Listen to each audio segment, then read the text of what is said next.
Moving on to the next segment, we have starters versus bench warmers. This is kind of where we're going to take a few players. Sometimes it'll be 3, sometimes it'll be less. I think I have a little less this week because it's been changing with people getting hot and getting cold at different times. But we're basically just going to take a few players from the week, any sport, baseball, basketball, hockey, football when it comes around, whatever it is. Let's talk about who had a great week, who's been shit in the bed, and just talk about, what that means for their teams, whatever that means for them going forward. But yeah, let's start with our starters. Let's start with you, Ryan. Yeah. All right. So my first starter, being a Yankees fan, it's hard to admit that this guy's been as good as he's been, but I kind of mess with him though. Yeah, Orioles shortstop Gunnar fuck with Henderson has been unreal. Probably at worst a top 3 shortstop in the league right now. In 5 games this week, he hit .333, 2 homers, and 8 runs scored. He's doing it all from the leadoff position, hitting leadoff homers. So for any of you betting out there, Gunnar Henderson anytime home run every game is a good look. Gunnar Henderson hit is free right now too. He's top 3 at worst in home runs right now. So he's been on fire. The only guy better than him, in my opinion, right now is Bobby Witt Jr. But he's got a little more experience under his belt, and that team's scary. Watch out for the Orioles in the playoffs. Yep. Yeah. So moving into basketball, starter for me, Jaylen Brown, at least through the first 3 games, was amazing. Coming off Eastern Conference Finals MVP. He's averaging 24.5 points a game, 6 rebounds and 6 assists, 2 steals and 1.5 blocks.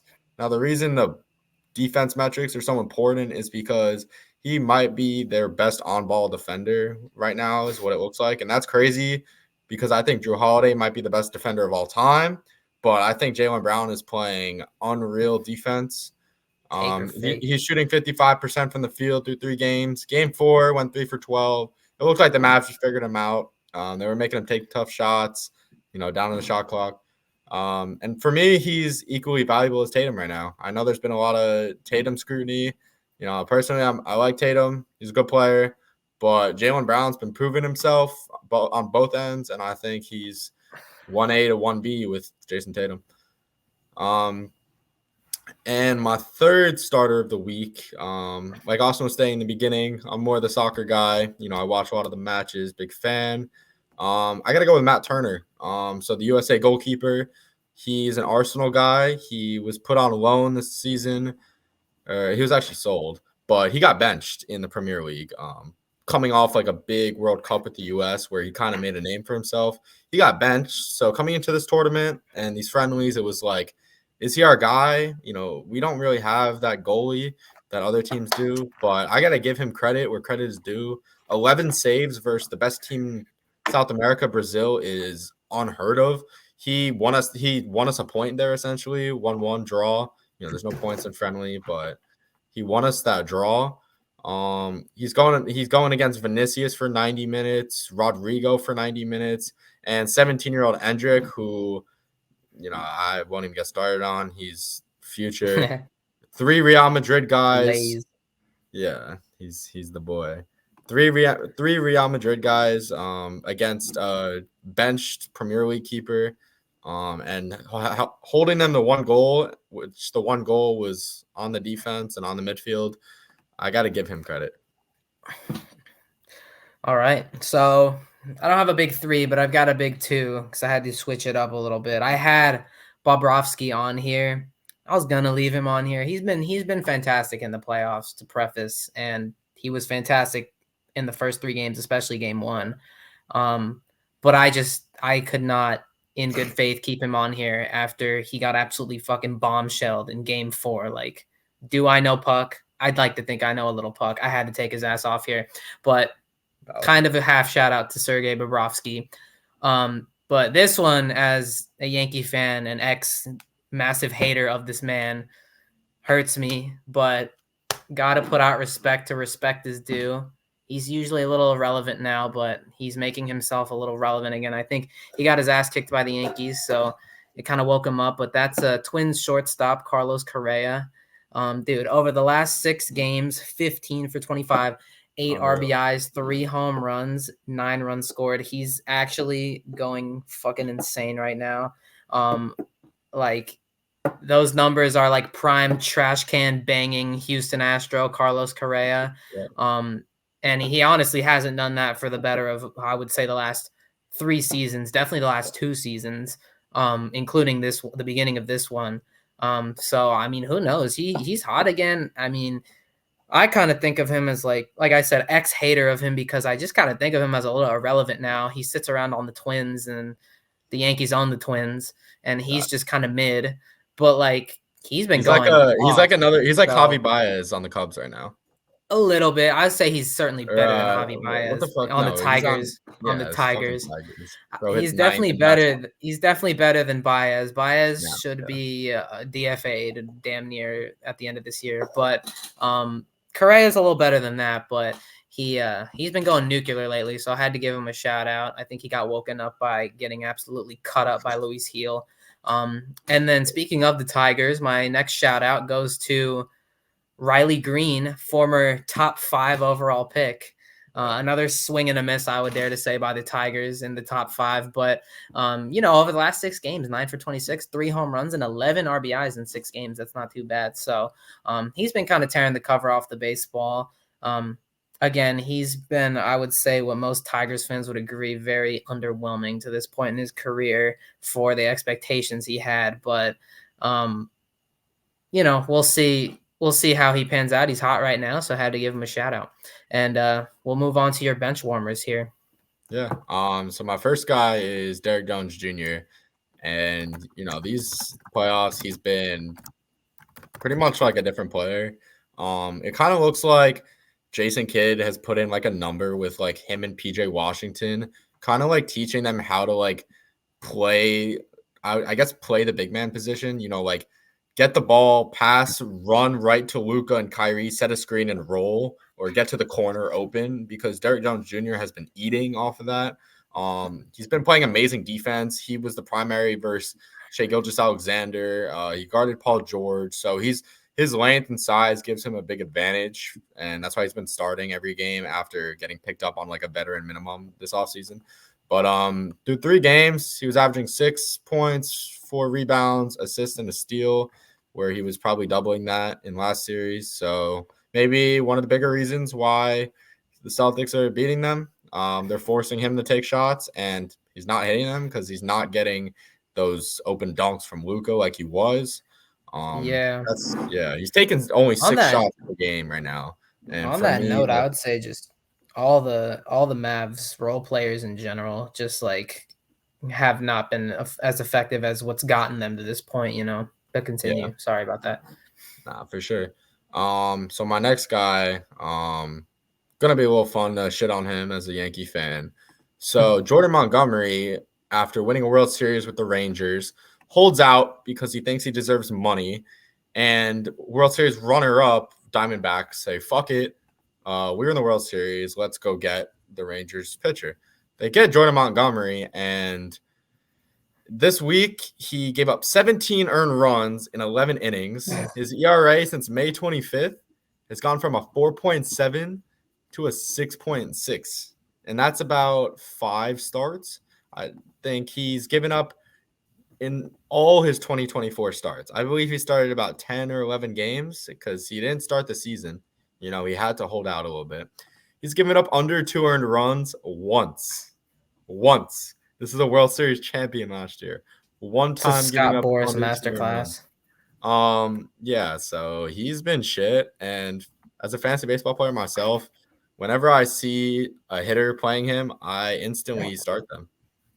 I Or pick them pick him up, up off bet on waivers. them, whatever I need to do. Jordan Montgomery, especially a right-hander, he's not getting them out. He doesn't have the fastball, and the rest of his shit sucks. But staying on that topic, another Diamondback, and frankly, another huge reason why they're under 500 right now after going to the World Series is Corbin Carroll. He's a 2023 MVP finalist, and everyone had huge hopes for him. He was touted as the next like Mike Trout 5-tool guy, and he was hitting 190 a few weeks ago, They moved him down. They benched him for a few games. They brought in McCarthy scrub. They booted him down to 7th and 8th in the lineup. He brought his average up to 210, which I guess in this day is like average. I guess like you get money for hitting 210 now. But as an MVP finalist, you're dropping over a point in average. Like a lot of people are saying it's his swing speed.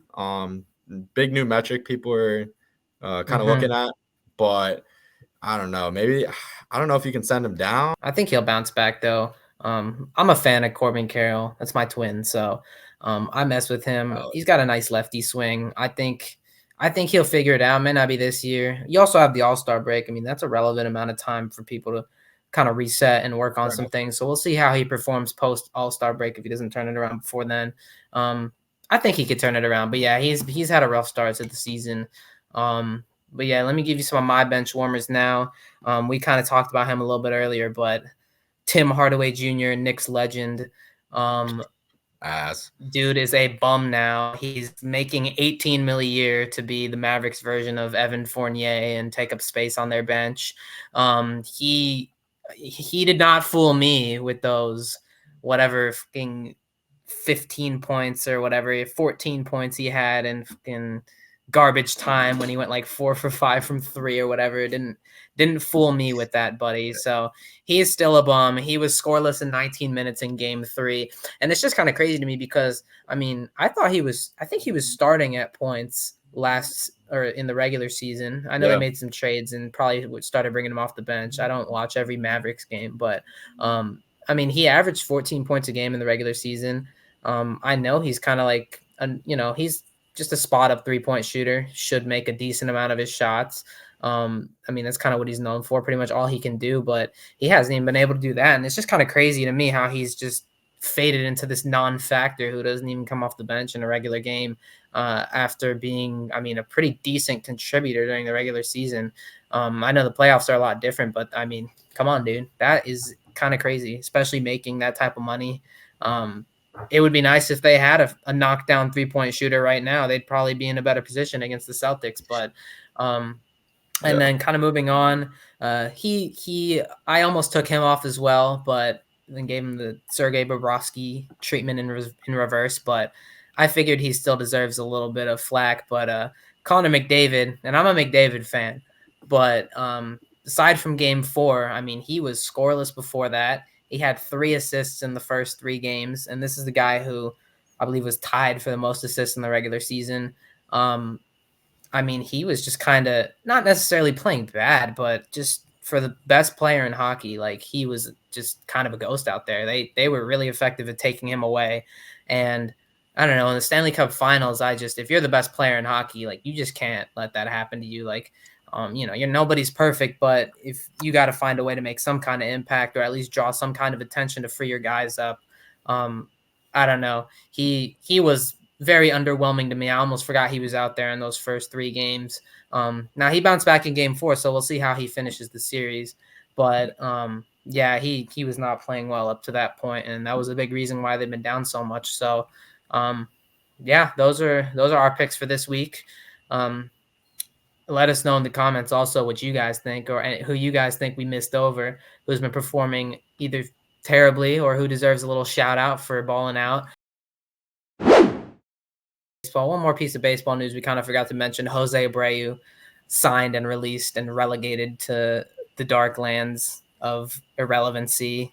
Goodbye, Get ready buddy. to learn Chinese, buddy, which is crazy for somebody who hit I think he hit 307, 310, something like that in 2021, 2 years ago, pretty much, going on 3 years ago. Kind of crazy. The fall off is insane. And I love to see it as a Yankees fan because as soon as the Astros signed him, he became an absolute bum, which was amazing to see. But it was kind of crazy. Dude won MVP in the Mickey Mouse 2020 season, and then just got signed by the Astros 2 years later, and horrible, awful. And I don't understand how that happens. I know he's an old dude, but the bat speed, I guess, just wasn't there. The hand-eye, wasn't there. I don't know. So very interesting, though, that he is completely released now, not even DFA'd, just released.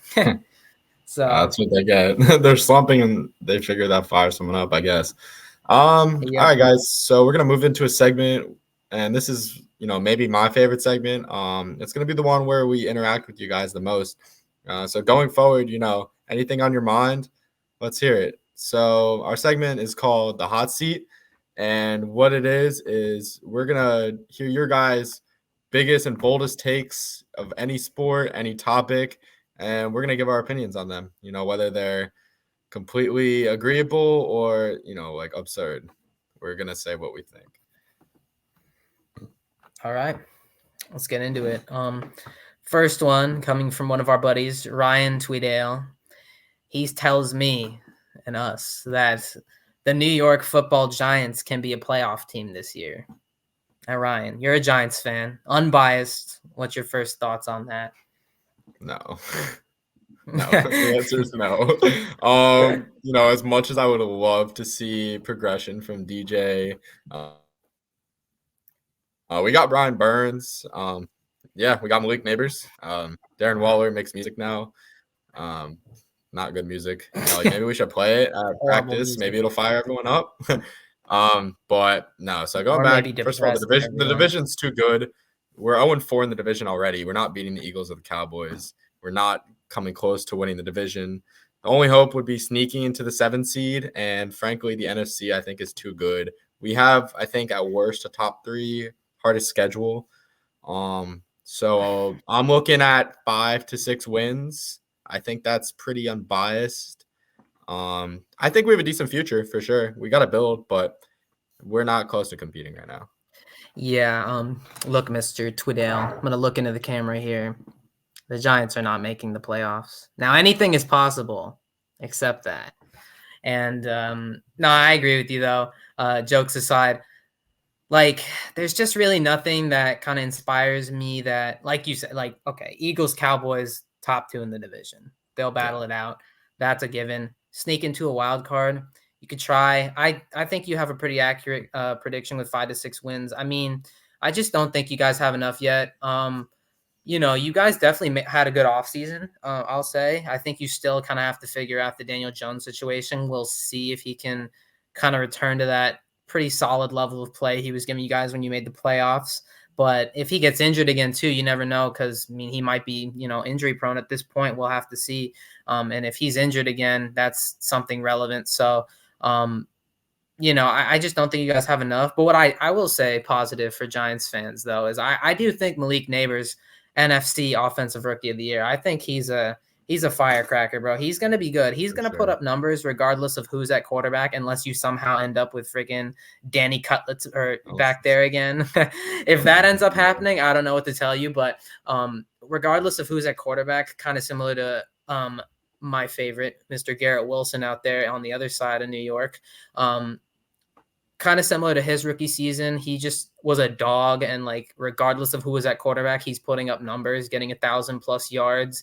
I can see the same thing happening for Neighbors, and he's kind of the pass catcher you guys have needed for a good while now. I mean, you guys have been stuck with Wan'Dale Robinson clones for like the last 3 years now. Just a bunch of 5'9", 5'10" receivers who are quick and should probably all belong in the slot are playing at every position for you guys. Yeah. But Neighbors is different. I think he's a freak. So I think that he's going to have a really good season, but I don't think that necessarily equates to wins for you guys yet. But moving on to our second take, just Mr. Spencer Sturman, another buddy of ours, he claims that prime James Harden on the Rockets and Luka Doncic are the best isolation scorers ever. Or wait, I can't tell how you wrote that or how he wrote that. Is he saying Harden is better than Luka, or he's saying they're both the best isolation scorers? I believe he's saying that the 2 of them are the best 2 of all time. Okay. Yeah. So, I mean, I'll go first here. I don't hate this take at all. And I think the numbers kind of speak for themselves. You see what these guys are doing. First of all, scoring. They both led the league in scoring. There was one game that James Harden, back in his day with Houston, he came to the Garden and played the Knicks. His point total for betting was 42.5. I remember that. And he smacked it. That does not happen. But you had Luka averaging 34, 32 this year. You had Harden averaging what he averaged. But a big thing for me is the assist numbers because they're playing in isolation. They're so good, probably the two best of all time in isolation. That when they beat that first man, the defense is helping, and they literally are so good at passing. They have four guys to get a bucket. Especially with that Houston team, they were all shooting threes. I mean, that's why they both average 10 plus assists. So, I mean, me personally, I don't hate that take at all. Yeah, I agree with you. I mean, bro, when Harden hit that 60 in the Garden or whatever, those were the dark days of Knicks basketball, to be sure, but still very Yeah. impressive. I mean, who are you really, when you think about it, who are we really comparing them against? I mean, you definitely look at Kobe, like Mellow. probably MJ Mello, in terms of pure scores. Like I would say I agree with this take. Yep. Prime Harding was different, and I might just have a little nostalgia watching that, but he was so fun to watch. Pretty much invented that step back that's questionably a travel, but is not a travel now according to the NBA rules. But he pretty much invented that step back, and that shit was unguardable back in the day. And just the cleanest, like wettest step back like you could find. But I love the way Luca is just like a big body. He just like freaking. He's essentially like a smaller Jokic who's a little quicker and probably a little more pure of a scorer. Um, and like I love how he finds himself open. He is definitely a pure scorer. Great, like you said, great The passing numbers is really important to look at, like you said, with just how much focus they get. But they can still find their teammates and they're pretty much passing to bums, honestly, most of the time, and they're still getting these assist numbers because they're so like much of a threat to score the ball. So I honestly agree with this take. It is a very good take. I like it. Agreed. So next take we got is one of our buddies, Dylan Lessum, Panthers Muse on Twitter. Check him out if you're a big Cats guy. But he says Sasha Barkov is more valuable than Connor McDavid. Now, valuable and skilled / better are two different words. So I think valuable. I want to hear your thoughts here on valuable. Valuable. Well, I mean, if we're talking this Stanley Cup so far, I would probably agree with this take. But if we're talking overall, um, I don't know. I can't put him over McDavid in my opinion. I know that might be the safe take or whatever. It's certainly a hot take. Like the fact that it's an argument makes it a good hot take, and I think it is. You could definitely form an argument for Barkov, but I just think McDavid's too important to just how the Oilers operate as a whole. I mean, he's pretty much in years prior, he's pretty much carried this team like to the playoffs, like himself, damn near.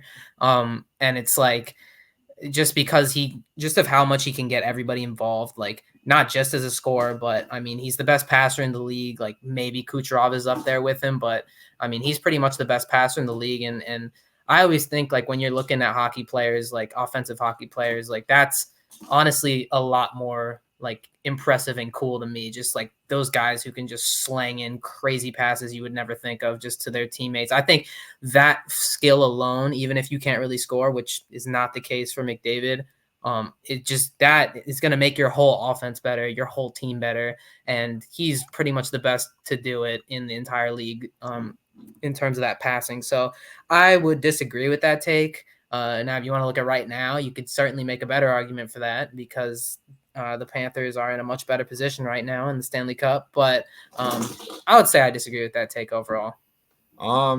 So this is gonna be the first one I disagree with you. And going off, recency bias, I think Barkov is in line to win the Conn Smith. I think it was Bob at first, but I think he's been the best Yeah, throughout the whole four. I It's agree tough with for that. it's tough for a goalie because you have one game and it's like he can't win it. He gave up 5 goals. But so going back to the question, I think just as a leader, I think skill wise, McDavid's more skilled. I think as a Mm-hmm. leader, you have Barkov. He sets the tone. He's the captain. He's physical. He does, his defensive work. He's one of the best assist men in the league. I'm gonna go valuable. I'm gonna go Sasha Barkov over McDavid because I think, in my opinion, that the most skilled player isn't always the most valuable, and that's why in every league 100%.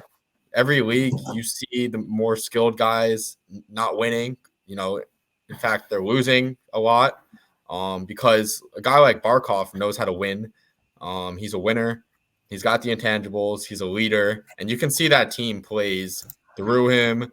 And I think he boils down to being more valuable.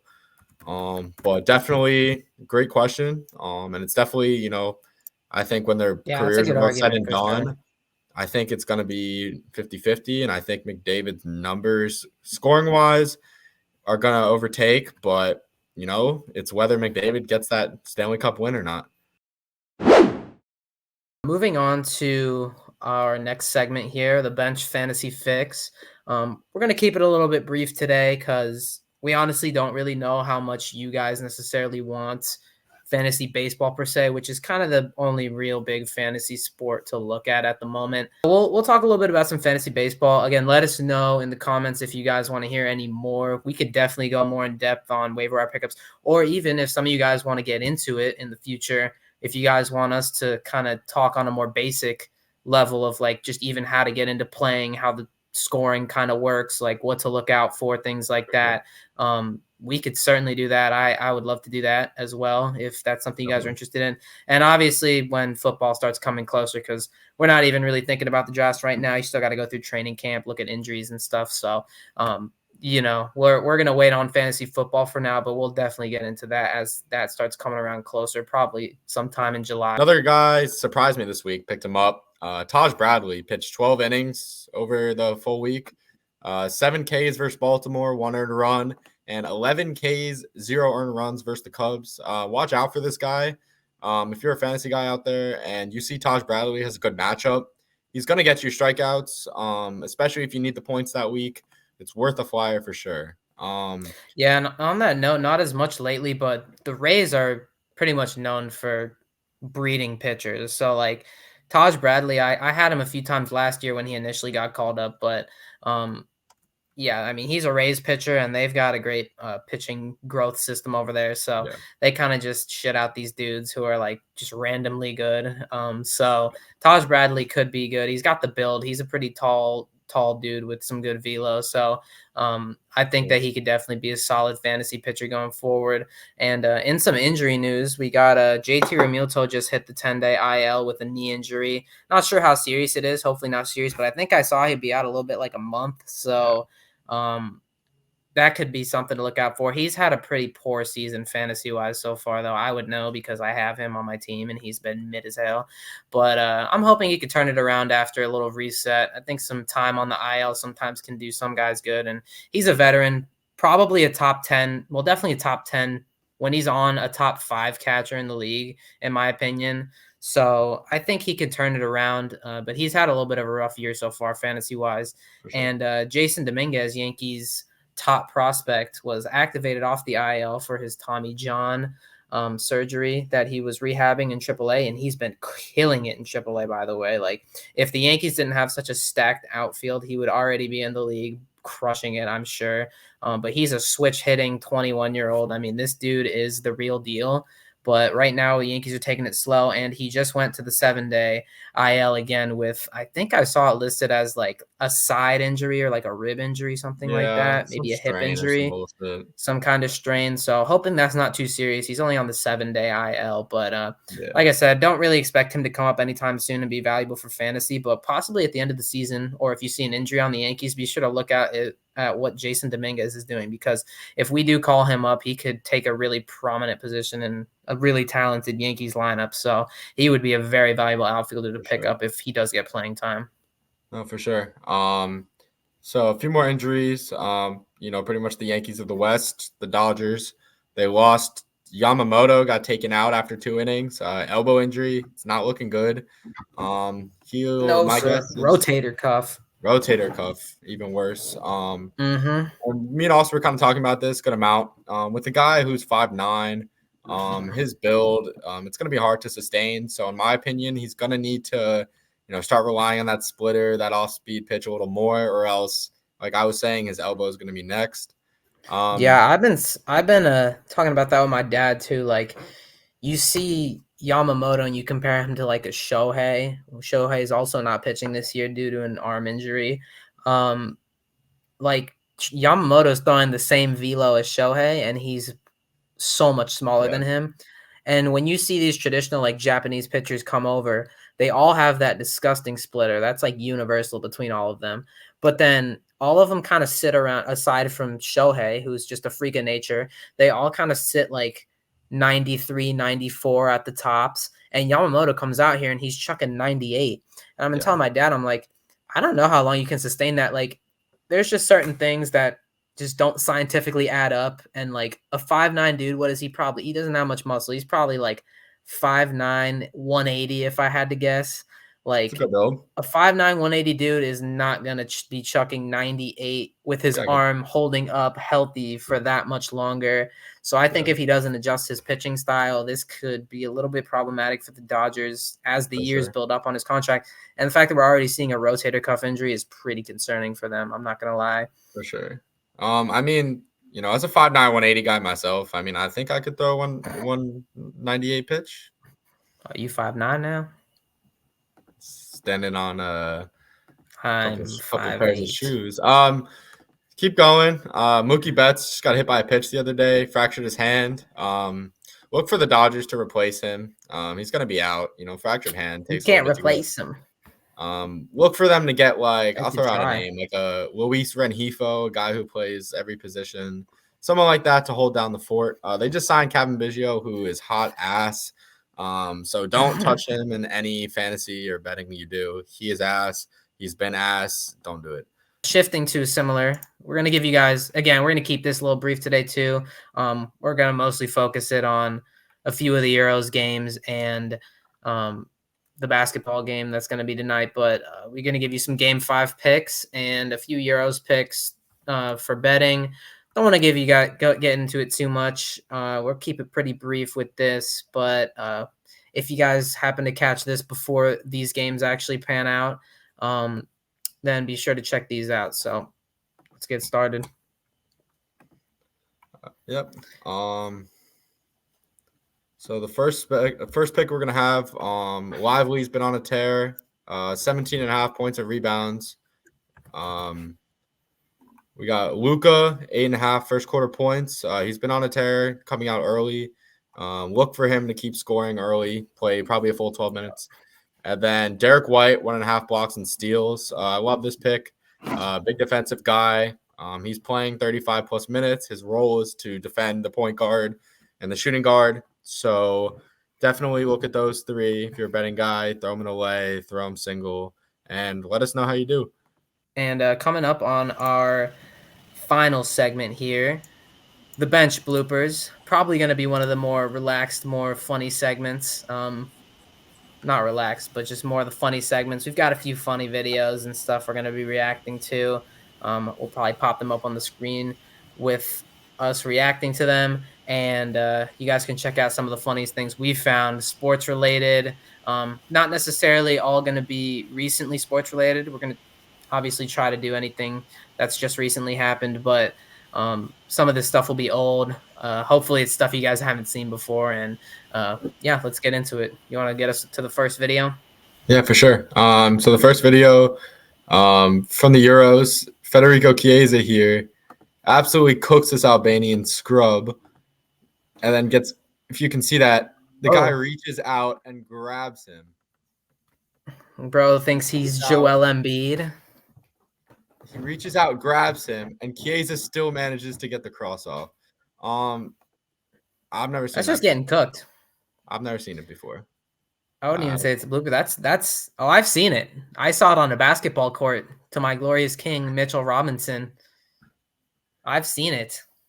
Fucking don't get me started on that guy. Anyways, second video up here, older one. I don't know if you can pull it up. We got Gronk spiking a Lego Steve Harvey on New Year's Eve. And I don't know how I've never seen this before. I saw like I don't know how I've never seen this video. It said it was old. Yeah, this is one of my favorite videos. Let's take a look right here.